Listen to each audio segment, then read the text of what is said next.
Hello friends, welcome to my channel. বন্ধুরা, ডিসিপ্লিনকে মনে রাখবেন সবসময়। আমার অন্যান্য ভিডিওতে আমি এটাই বলেছি সবসময় যে ডিসিপ্লিনকে সবসময়ের জন্য ফলো করতে হবে, ডিসিপ্লিনকে সবসময়ের জন্য মেনটেন করতে হবে। ডিসিপ্লিনই তোমার জীবন, ডিসিপ্লিনই সাকসেস। এছাড়া মানুষের জীবনে নানা রকম সমস্যা আছে, বাধা আছে, প্রতিবন্ধকতা আছে। নিজের মন নিজের শত্রু হয়ে যায়। নিজের মন নিজেকে অন্য কাজ করতে বলে, কিন্তু বাস্তবে কাজ করতে হবে অন্য।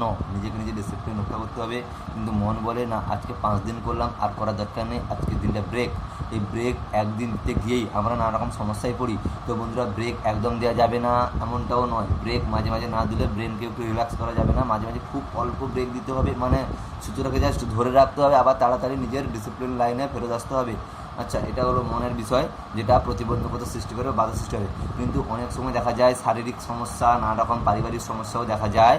কিন্তু বন্ধুরা, আমাদের মনে রাখতে হবে সবসময় আমরা শারীরিক সমস্যাকে গুরুত্ব দেব, পারিবারিক নানা রকম সমস্যাকে গুরুত্ব দেব, কিন্তু আমাদের আসল কাজ কিন্তু বন্ধুরা মনে রাখতেন লক্ষ্য, মানে ডিসিপ্লিনকে ফলো করা। বন্ধুরা, ডিসিপ্লিন ফলো করলে এই একদিন আপনার ডিসিপ্লিন আপনাকে, মানে আপনার যে সমস্যা, যেটা শারীরিক সমস্যা, যেটা পারিবারিক সমস্যা, সেটার সমস্যার সমাধান কে করবে? আপনার এই ডিসিপ্লিনে আপনাকে সেই সমস্যার থেকে মুক্তি দেবে, সমাধানের রাস্তা দেবে। ঠিক আছে? তো বন্ধুরা, তাহলে একটাই কথা, কাজে লেগে থাকো।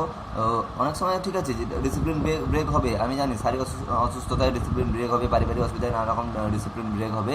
কিন্তু সেই ডিসিপ্লিন যখন ব্রেক হয়ে যাচ্ছে, তখন অসুবিধা নেই, আবার আমাদের সেই পুরনো ডিসিপ্লিনে খুব যতটা সম্ভব চেষ্টা করে ফিরে আসতে হবে। তো বন্ধুরা, ডিসিপ্লিন থাকো, ভালো থাকো, সুস্থ থাকো, প্রোগ্রেস করতে থাকো। নমস্কার, ভালো থাকো, সুস্থ থাকো।